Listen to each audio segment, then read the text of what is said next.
ladies and gentlemen. We now have an interesting panel discussion. And in this room, most of us were truly waiting for this. May we please invite on stage Mr. Vijay Jain, the CEO ex Ritu Kumar, who shall be moderating this panel discussion.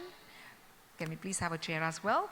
Well, and this discussion is on opportunities beyond shows and how to become a retailer exporter to the large Indian diaspora living abroad. Along with Mr. Vijay, may we kindly invite Mr. Colin Shah, Vice Chairman, GJEPC. A whole hearty welcome to you, Mr. Colin Shah, once again. May we kindly also put our hands together and invite Sabyasachi Ray, Executive Director, GJEPC.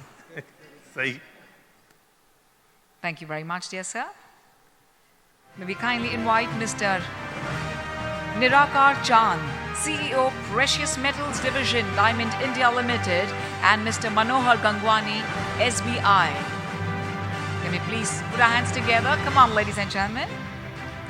I know it becomes a little difficult post-lunch to put our hands together, but we belong to a very rich industry, so may we please have rich applauses, ladies and gentlemen, for Mr. Nirakar Chand, Mr. Manohar Gangwani, and let's continue the applause for the Chairman and Managing Director, PNG Jewelers, Mr. Saurabh Gadgil.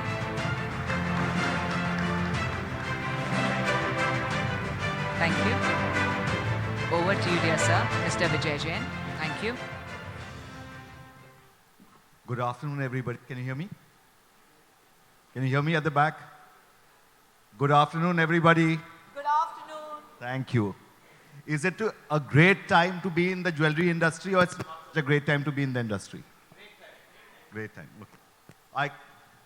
I completely agree. There's a quote by Charles Dickens which says, "It was the best of times, it was the worst of times." And I don't think that it could be more truer than it is today. I think we are seeing a huge amount of change on the economic front, on the social front, and on the political front, both within India and outside India. And I have this quote that there are two ways to make your businesses improve: the numerator or the denominator. So either you can make your top line grow, or you can reduce your costs. And most people tend to focus either on the numerator or the denominator. Today, we'll try and focus on both the top line as well as the bottom line. And we couldn't have asked for a better panel today. And the first question I'm going to ask really is a gentleman who asks all the questions, which is really Colin, who is the Vice Chairman of GJEPC. They've set themselves a huge target of saying that can India exports grow from $40 billion to $72 billion over the next 5 years. It's a huge target. And my question to Colin is really do we see this growth coming from volume or value? And do people, especially the retailers here, have a role to play in that vision of growth? Thanks, Vijay. Good afternoon, everyone. So that's a very, like I was telling Vijay earlier, a super loaded question. And I can, and I'm sure even Sabyasachi can speak on this topic for long, but we'll keep it brief. So I'll try and answer this question in, like a few sections. So one is India's position today is number 5 in the global gems and jewelry industry. So there are 4 countries which are, say, doing a larger export than us. So while, we employ close to 5 million people, we're, a huge contributor to the country's GDP. We have 100,000 or more than 100,000 retailers. We have 7,000 manufacturers that, who are members of GJPC. So while we have a huge ecosystem, we're still number 5. So there's scope of growth. So $70 billion is not like a number that, all of us sitting in a room came by. There's been a lot of research which has gone into this with the government. And we did a huge study on cluster mapping, on the potential that India has in different countries. So that's food for thought for, I guess, all the retailers over here, that we're number 5, there's scope of growth. Second is, after the Chinese, we have the second largest diaspora of Indians who live outside the country. So, Chinese are the number 1 country which has, a population larger than us. So that's the potential, because generally the Indians which have left India and have gone abroad, say over the last 70 years since independence, are prosperous. They love jewelry. They're very well settled in the countries that they are, the largest population being US, then there's UK, so there's a huge diaspora globally which relates very quickly with the Indian retailer. So there's a massive potential of exports to the Indian retailer and the community. So especially when we're addressing retailers in the audience here, the Indian consumer globally is close to 25 million people. So that's as good as a small European country. So that's the potential, when it comes to export. So one is we're number 5. Second is we have a huge Indian diaspora abroad, besides obviously exporting, even to the American, European, Southeast Asian, Chinese retailer. So that's obviously there, but the Indian diaspora is the low-hanging fruit. Now, besides that, when we come to value, so if you look at the value addition done by a Chinese, Thai, or Italian manufacturer, and I think even Dabani spoke about it, in his presentation. So the value addition of our exports out of India is very low. And there is a reason for that. One is that, traditionally over the last 50 years that this industry has been built, it's been built on economical labor and low value addition in our products. And I guess that's the challenge that all of us need to address over the next few years, that our craftsmanship is the finest in the world. There's huge design talent. We have, inspiration right from our palaces in Rajasthan to heritage jewelry. So we have a huge, I'm sure you will agree with that, right? We have like a massive heritage of design and wealth in India, I guess. So while we have design, we have craftsmanship, but we don't have value addition. And that's probably a function of branding, marketing. So council is playing a huge role, and we're trying our best to do that. But I guess the retailers in the room, there is huge scope for massive value addition. So not necessarily the entire growth will only come from volume. It can also come from value addition by just marketing our design and craftsmanship capabilities better globally. I hope I've answered your... No, I think that's a great beginning, and I think I couldn't agree with Colin more. The fact that I think as an industry, I think we undervalue ourselves, and the margin additions right across, whether we look at retail or export, is very, very nominal. I think it's still looked at as a commodity. My next question is really going to be to Saurabh, and it's a difficult question. Because when I look at my own recent experience at Ritu Kumar, we opened one either shop-in-shop or an outlet every week for the last several months. There's obviously a very, very large opportunity which exists in India. Okay, if I look at our own October numbers, we probably had the best growth with a like-to-like growth of 30%. And my question to Saurabh is, PNG Jewelers has taken this big leap of faith, okay, when they said we will not only sell in India, but we will go outside India. We will sell in Dubai and a difficult market such as the US. And my question to Saurabh is twofold. One is what really got you to take that big call? Because, obviously India is an opportunity. We know that there's a diaspora which lives there. But the cost structure, everything is very different. Two is, how much were you targeting the Indian diaspora and how much was outside? And in retrospect, what's really been the learning? That was it really worth the time, effort, energy of going abroad? Good afternoon, everyone. You asked so many questions in one question. So just to place facts, we started the US store 10 years ago. So that was 2010. It's been now 10 long years. So in hindsight, I'm going to talk on what all we went through there. Dubai has been 2015. So it's also been 5 years now. So firstly, it's not a recent phenomenon. It's been planned long ago. The story of US happened when, if you look at US as a country, it's huge. It's widely spread. There are a few, maybe a couple of national chains which are present all over US. And then most of US is spread east and west. And they're jewelers who's targeting cities or specific region. US in 2010, when we did some survey there, it primarily had in Indian only mom and pop stores. There was no Indian brand which was really present in US. And adding to that, no brand from Maharashtra or catering to Maharashtrians was there in the entire of US. Now, we had a lot of NRI customers coming here, and the entire thing was that our children are now, born in US, or they have been staying there for quite some time. And for them, an India trip is not about shopping. It's about spending time with families. It's about meeting people, creating memories. So the headache of coming and shopping jewelry here for them, it's not worth it. So why don't you look at opportunity where you can start something there? So like you said, the question was whether it really makes sense. How big is the market? So we did, in 2008, we did some exhibitions there. There are some specific shows targeting Maharashtrian community there, some India shows. And that's when we realized that people there are willing to buy jewelry. There, the Indians staying there celebrate Indian occasions which much more fervor than we do here. So they dress up well, they wear a lot of jewelry, because for them there are very few occasions like this. We've also seen there that people there buy jewelries for friends, be it a newborn baby, be it birthdays, anniversaries. So occasions were many. And if we can club the Indian occasions as well as the Western occasions, we get more number of shopping days. We can promote people more. This is the whole logic when we started US.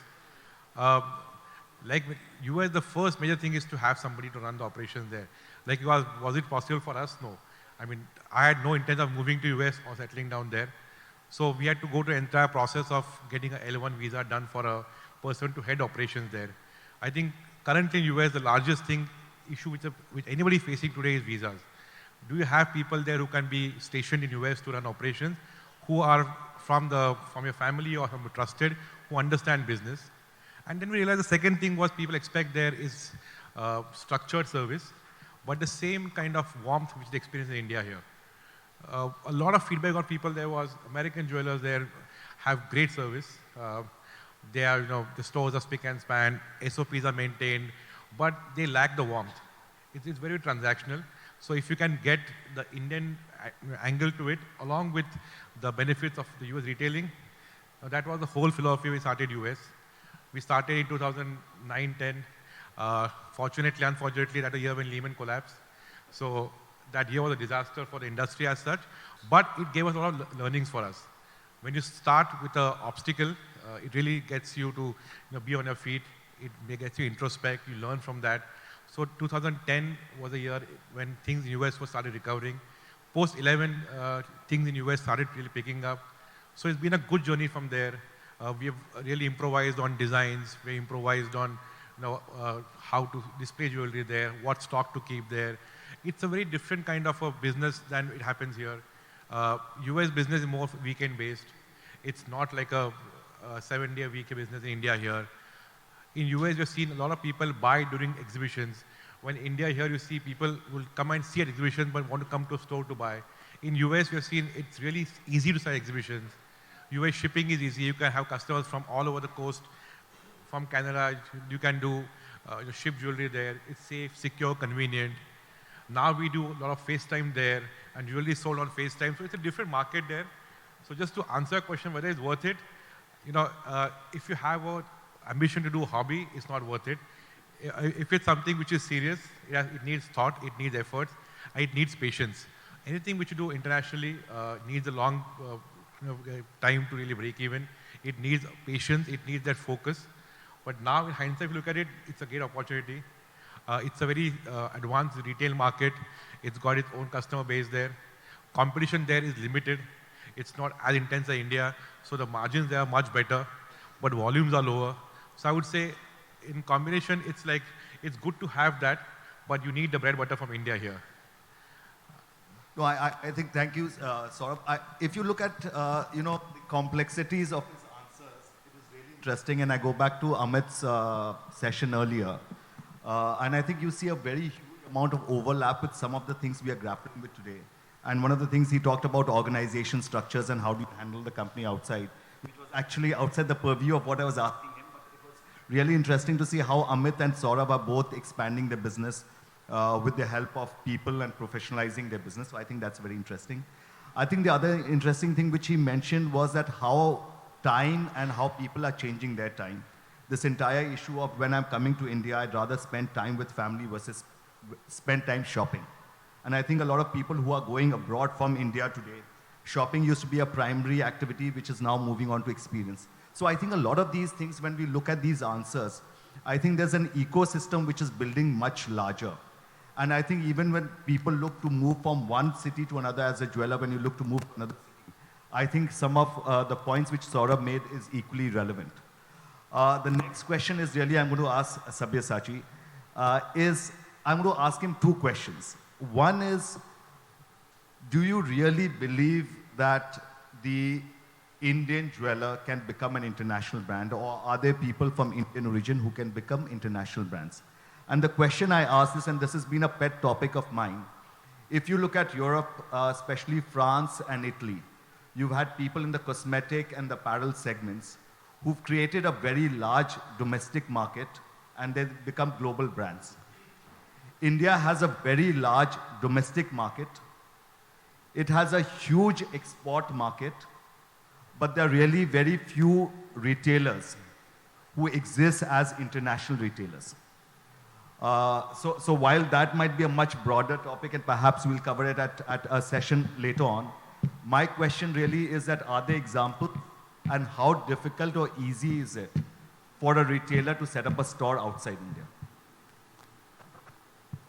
See, one of the things you have to understand is that when to expand is what I think Saurabh has already articulated, and also the previous session was fantastic basically, where you can see that an Indian settling down in Dubai, from there he starts and now he is, just expanding his wings. But the question that whether the retailer can set up a store abroad, the basic thing, everything depends on the consumers, because in the end of the day, retailers are the ones who are facing directly the end consumers. So in the end of the day, he has to assess that whether he will find the consumers or not. This is from the retail side. But as a holistic side, if you look into this, when do you decide to expand? When you find the equal, homogeneous markets. Because one of the things what will be very difficult for you to diversify is the type of products you are manufacturing. Because to any marketeer, he will always try to homogenize the market, whether it is from jeans to anything. So throughout the world, if he has the option to sell the same kind of product throughout the world, it will be very easy for him. So in the end of the day, why the Indians, today when we started our study basically, we have seen, let's say, I can talk about Signet.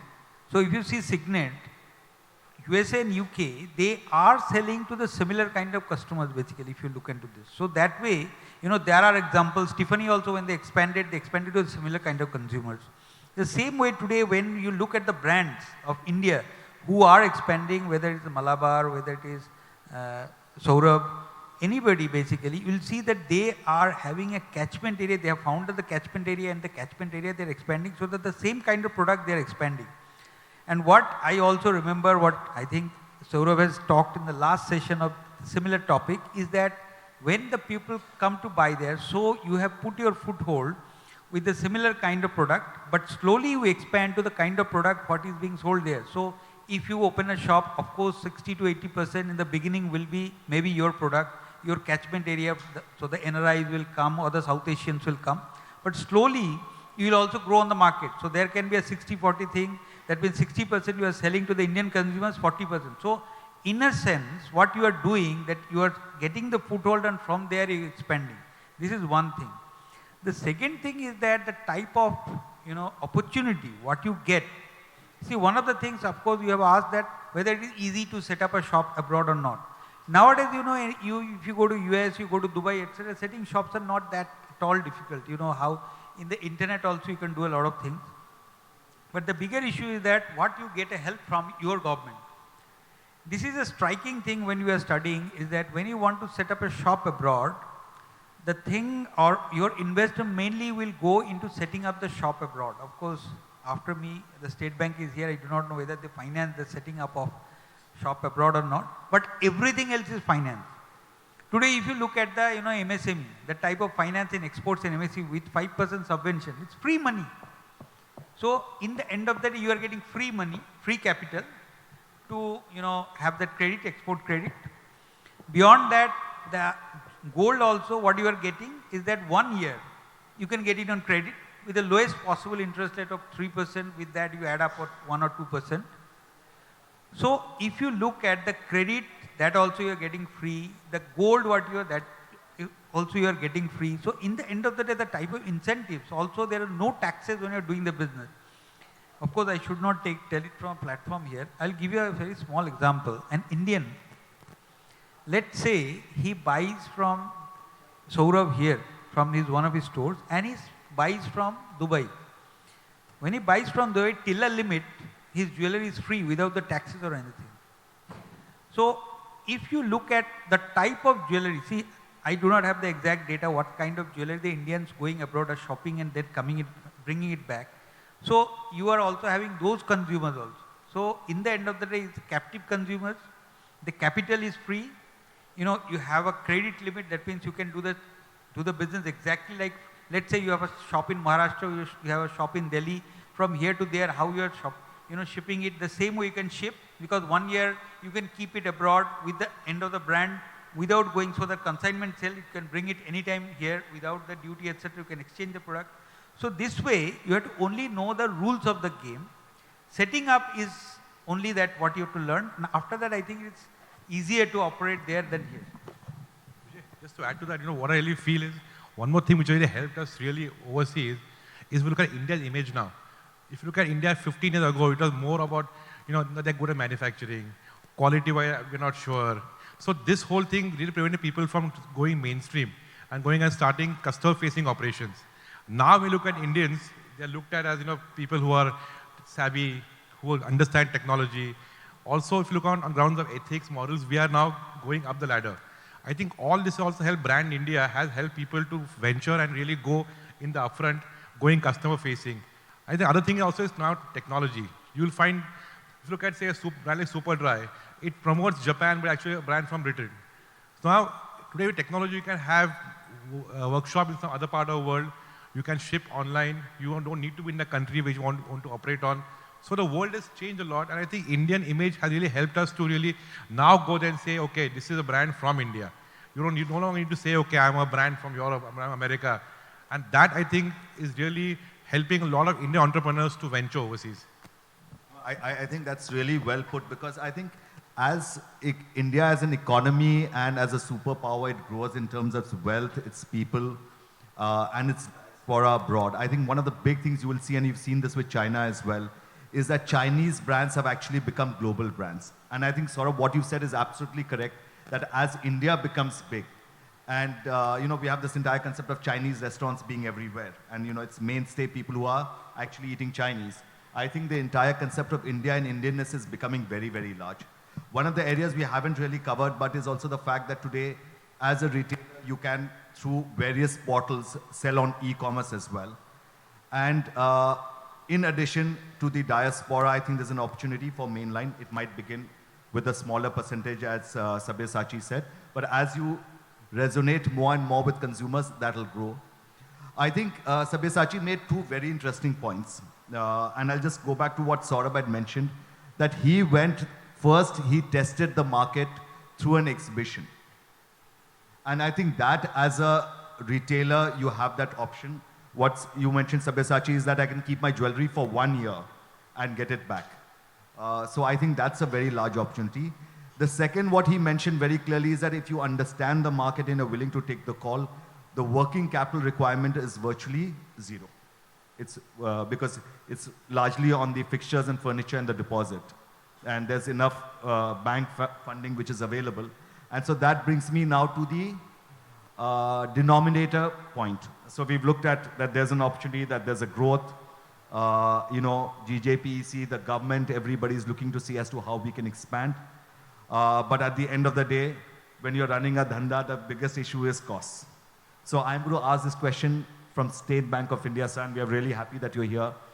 Is from the overall export business, and more importantly from an MSME business, what is it that State Bank of India has been doing, and what is it that we can expect as retailers, exporters in the country today?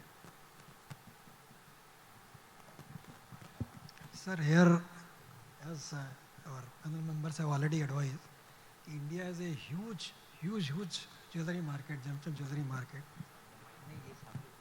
And it has a huge export potential also, and we are making huge exports also. So here I would like to say that in terms of banking finance, we are also very competitive. I would say we are globally competitive. Globally competitive in the sense, particularly if we say MSME, so here we are providing credit to MSME for export business. Export credit is available at 0 rate of interest. Rather Sorry, than sir, can you repeat that again? the export I credit, don't think everybody has heard it in the I'll- audience. I'll- Can you please I'll repeat it repeat. loud enough so everybody is aware of the point you've just made? I'll repeat, the export credit is available at 0 rate rather than it is at negative rate. If you are availing export credit from the bank, you are actually gaining. I'll tell you how. Now, from October onwards, the banks, this for MSME, the rate of interest have been linked from external benchmark rate. So external benchmark rate with margin loaded is now at presently it is 7.8. And the risk premium for export credit, the banks have decided to charge only 55 paisa. So the effective rate, effective card rate for export credit is coming at 8.35% as on date. So this 8.35%, now the 5% subvention is available to MSME under the interest equalization scheme. So that is passed on upfront. So the effective rate comes to 3.35. 3.35 is the effective card rate which is charged on export credit. Now, if you book a forward, so presently the premium of 4% is available. So you are taking credit at 3.35%, and if you book a forward, you are getting a premium of 4%. So here effectively you are earning 0.65% on bank credit if you are availing it in rupees. So here you are actually gaining 0.65% as on date. So this is the cheapest, I think worldwide, in no country the export credit is provided at these rates. And even if you are availing this bank credit in foreign currency, the effective rate is coming at 3.7 to 3.88%. So this is absolutely amazing. You know, one of the biggest challenges for most people is, you know, how do we raise capital to run our businesses? You know, we have the opportunity, but we don't have enough capital to run. And I think perhaps this is one of the few examples or only examples in India where you are actually getting paid to open up or do exports outside the country. And I think the fact is that I wasn't aware of this, and I spent a fairly substantial amount of time in the trade. So this is really... Sir, I would like to add one more thing. As far as this is that rate of interest I am talking about. Apart from that, the banks, our bank has particularly rationalized the charges on export credit also. Earlier, there were around different 29 charges on export credit. Now, we have from 1st of October again, we have come up with single charge on export credit, that is 0.1% per annum. And all 25 charges out of 29 charges have been subsumed in that. So, now today, if any exporter, if he has large number of transactions and large volumes also, he is going to gain 50% out of this bank charges also. So that concession has also been passed on. So now this bank credit is very, very cheap. So you said 0.1%. Does anybody know what the rate was before this? Any idea? So the rate prior to this was 1%, and the fact that State Bank of India is charging 0.1% I think is huge. I think can we plead, all of us applaud State Bank of India and sir for this huge both learning and what they are willing to do for the industry. And this is really the issue that, you know, a lot of times when we feel that the government is not pushing adequately, that a lot of stuff is not happening, I think it is perhaps that we are not aware as to how keen people are to push and grow this industry. And so I'm going to ask you the question is that there's this entire discussion about this gold replenishment scheme. So if you could just take the audience about what it is and what is the advantage for people who are sitting in this room today.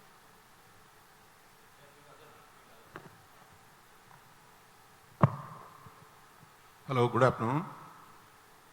When we are talking about taking the Indian jewelry abroad, it would require a lot of pieces to be joined together in the value chain, whether it is finance, whether it is organization, product, marketing, and everything. But at the end of the day, you need gold. That is where our specific role is. Diamond India Limited is a nominated agency which is authorized by Government of India to import and supply gold, and we supply gold to the jewelers. We are a nominated agency as per the foreign trade policy, para 441(2). If you go and see, the names of nominated agencies are MMTC, STC, Diamond India Limited. So all that we do for the jewelers, exporters particularly, we do two things. That we provide them gold which is duty free, and that gold is LBMA approved gold, which is pure gold. There is no loss on purity part of it. Then the second one is we make them available the 12.5% duty exemption, which as today is almost 6 lakhs per kg.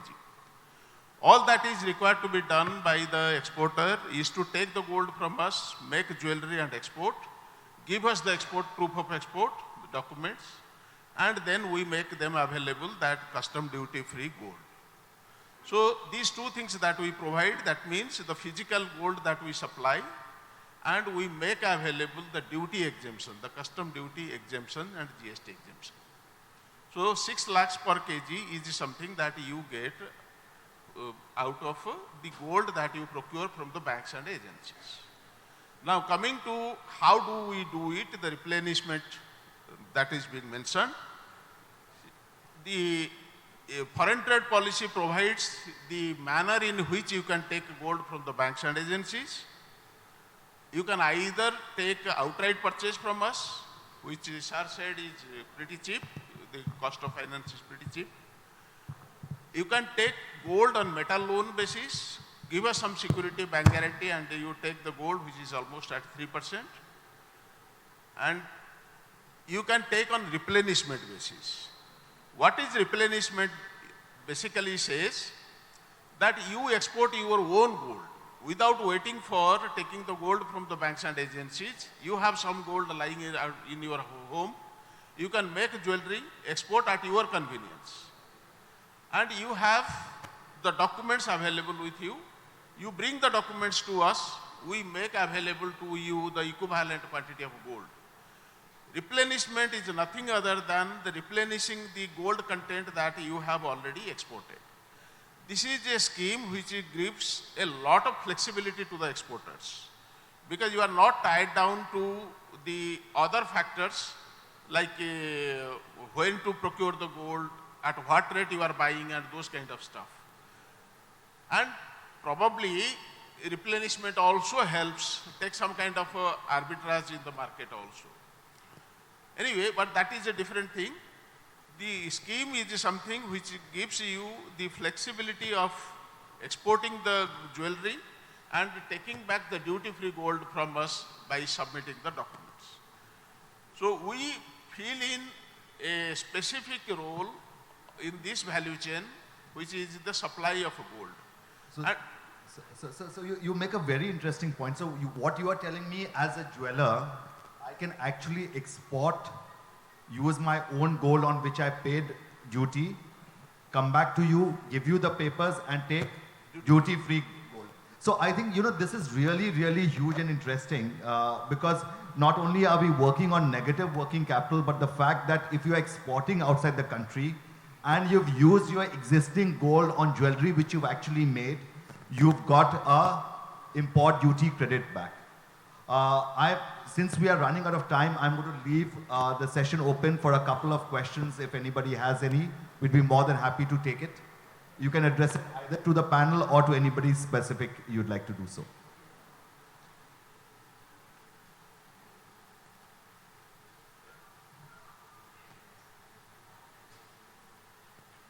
Any questions?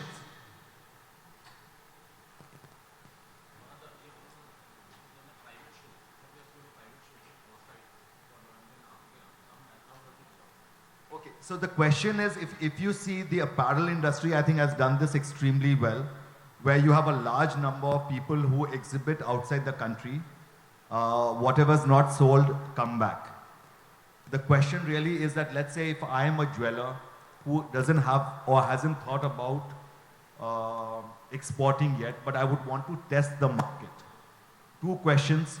One is, from a marketing point of view, how difficult is it for me to take my jewelry and arrange for a show? And two is, are there any legal or statutory challenges to do that? So I'll leave it to the panel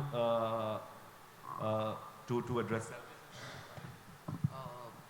Actually, to go for exhibitions and sending your goods abroad and getting them back is quite easy. You have to give photographs with a packing list, with an invoice to customs, and they appraise the jewelry, and you have to make sure that the same product has come back. If it is sold, they need the remittance and the balance proof of the goods which came back. So it's as simple as, if I want to do a show in the US, I can actually just take or export the jewelry out. Whatever is sold is great, and whatever is not sold, I can get it back without any issues. Yeah, there's no issue. There's no issue, and actually just a little tidbit for everyone in the audience is nearly 50-60% of our exports actually happen through consignment sales, where, you know, out of our 2,500 exporters at Council, 60% of the exports actually happen through consignment sales. So while, you know, we do have, I guess, challenges. Yeah, Jeetu, Varuna, anybody wants to go? But a huge part already happens through that. So just one thing I want to add is that if you want to go to the exhibition, you have to take one permission letter from the council. So if you are a member of the council, you have to just write with the invoice, a portion invoice, not the exact invoice. Maybe if you are exporting $100 of jewelry, you can give that pro forma invoice $110 and you can get the permission, and based on that you can lodge the documents to the customer. And if I'm not a member, then do I need to become a member, and is it expensive for me to become a member? That's how it is. So council member is very easy. You know, nowadays everything is online. Somebody has to give you a reference. No, assuming somebody is giving you a reference, what is the cost of becoming a member? No, there is no reference. Basically, in the end of the day, membership starts from 5,000 rupees only. So 5,000 rupees. Yes. So I think it's interesting for a lot of people who are not members that the cost is only 5,000 rupees. Okay, so we've got two questions. I'm going to. Is this called the ATA carnet when you export it? No, ATA carnet is to certain countries. So to the US you can send on TIB. Europe is ATA carnet. And for registered exhibitions, you can just send goods as a normal consignment export. Okay, but there's no. You don't need even TIB. You don't have to pay this local sales tax? No, see, okay. So in the US, for example, I mean, every country has different rules. So we'll take the US for a minute. If you export goods to the US, they first have a 5.75% duty. So you pay the duty. If the goods are sold, then fine. If the goods are unsold and you say ship them back to India, you will get a refund on the duty. Okay? So that's one part of it. Second is, if you want to send on TIB, then you can't sell there. The goods have to go and come back. Then there's no payment of duty. So there are different rules. It depends actually on how you want to do it. Most of the exporters which we have who ship goods to the US right now pay the duty and ask for a refund after. They find that easier. Is that considered an export? Pardon me? Will you consider that as an export? It's considered as an export. So you'll get the replenishment? You'll get the replenishment. You'll get the replenishment once you get the money. Right. Yeah. Thank you. I had a very different experience now. I got all the papers cleared here and it was in Muscat. I took the jewelry worth an X amount to Muscat, got all the papers cleared, but at the I carried it, hand carried it, and at the customs, I was told to pay 5% duty in cash. It was something which I never was aware when I did all the formalities here, because I was told that maybe they could have swiped your credit card with 5% because they wanted to be sure that the goods go back to the country. But they actually insisted, and we were told to pay cash of 5%, and arrange cash and foreign currency was next to impossible. So I think there is no clarity when it comes to the this sector, Oman, because I had found out from a number of people and everybody said no, there would be no problem. But I did face a big problem, and it took me 7 to 8 hours to arrange cash from someone I knew, but if I would not know, then they were not allowing me the goods in Muscat. What I would really encourage, I guess, everyone in the room and especially even you, is so at GJPC we get close to 500 such challenges, issues, letters. So please write. Our success rate at solving issues is 90%, because sometimes you're working with governments, customs, so it's not so easy. But 90% of the queries that we get, we practically solve in 72 hours.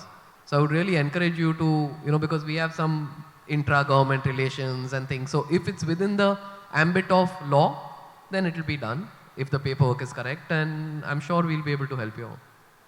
Because when you go for an exhibition, it's always a 3-day or 2 days.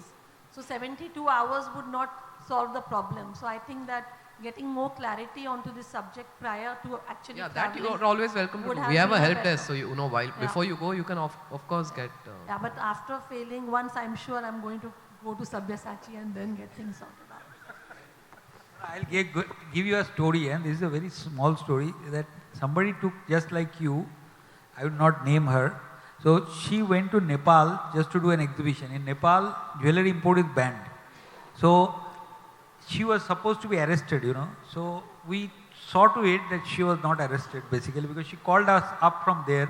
So you through the embassy, etc. All these used to happen. So what we tell everybody, before you go there, you take the help of the council also. We can also ask the embassy that exactly what are the rules, and if those rules they clarify, and after that you are facing a different experience, we can always tell them that this is what you are facing, so you will be saved like that.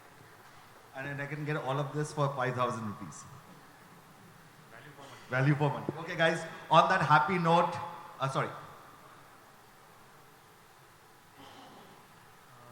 This question is related to the e-com industry for jewelry segment. Since we have a lot of orders coming from US and UK now, and shipping every single jewelry is taking a lot of paperwork. We need to go to BKC, the entire day is spent there.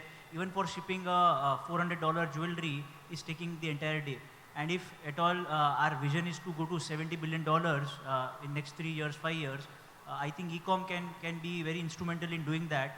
And how can the entire panel help us in solving this particular use case? See, one of the things Colin can always tell is how he is doing, because of course he is doing from inside the SEZ. But this is exactly this thing. I can tell you, some 3 days back, we gave a big presentation to DIPP, who is driving this Make in India. The secretary was there. And we have already pointed out, and we have also given them the solutions. One of the things what we are working on is that when, as an e-commerce, because e-commerce means 1 piece, 2 piece or something like that. For that you should not go through the customs, etc. In US there is a specific law that till $800, there is no duty when the jewelry is sent there. So that China has used it very well. So we are already working with 4 agencies. One is the DIPP, one is customs, another is the Indian Post. Because in China, if you see, China Post have done an agreement with US Post. So once you give it to them, there is a tracking mechanism, through it goes to the customer. So these are the things what we are working. Right now you are right that these are exactly what you are facing, but give us some 2 to 3 months, we will come out with solution. That's true. Thank you so much.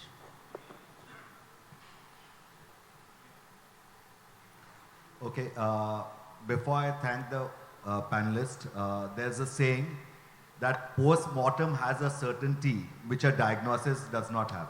So that after the patient is dead, it's easy for anybody to say why the patient died. I think the challenge really is when the patient is alive and you have to take certain decisions at that point of time, and you are really never sure as to how it will pan out. And to be able to take that decision, I think you require knowledge. And I have to thank Samit and Soma year on year to have this platform where all of us can come and learn from each other and to do a phenomenal job. And in fact, I was really pleasantly surprised by the number of people today. I actually thought that given the entire, absolutely, the entire consumption state and people being a little bit more conservative, I actually expected a lot fewer people.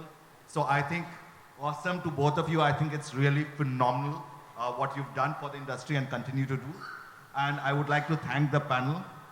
I think if nothing else, for that 5,000 and less, it's been paisa vasool for everybody here. So thank you so much. Thank you very much. Can I please request you all for a group photo op? You all may please come ahead. And to do the honors, ladies and gentlemen, please kindly put your hands together as we invite our presenters. May we please put our hands together for Mr. Amit Bandi of DP Abhushan to kindly be here with us. May we also invite Mr. Ayush Khurana of Khurana Jewelry House, Mr. Jayant Raniga from Pure Jewels, UK. May we also invite Kishore Bhai from Chandu Kaka Saraf and Mr. Minesh Haji Seth from Baroda. Can we have all our 5 presenters after the group photograph is done? We truly thank all of you all for being here with us. Can we please have lovely girls, lovely ladies? Hello, yes, we're going to have high tea time. We need the mementos. Yes, thank you, sweetheart.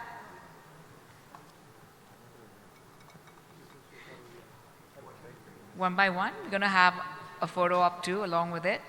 Ladies and gentlemen, a gentle reminder to all of us that we're going to have a lucky draw towards the end of the session today, post which we do have an amazing performance by a very renowned troupe. We're going to have the Desi Swag with the all-girl band. The evening is still very long, and this is still the beginning of the day, we can say that. As we already said in the morning, it's going to be a completely magnificent day with so much of knowledge, so much of learning, and with our visions and our horizons going on a higher. A humble thanks to all our presenters. May we please, ladies and gentlemen, once again put our hands together for the moderator of our session and our panelists here, along with our presenters. Thank you very much to Mr. Vijay Jain, Mr. Colin Shah, Sabyasachi Ray, Nirakar Chand, and Saurabh Gadgil, along with Manohar Gangwani ji.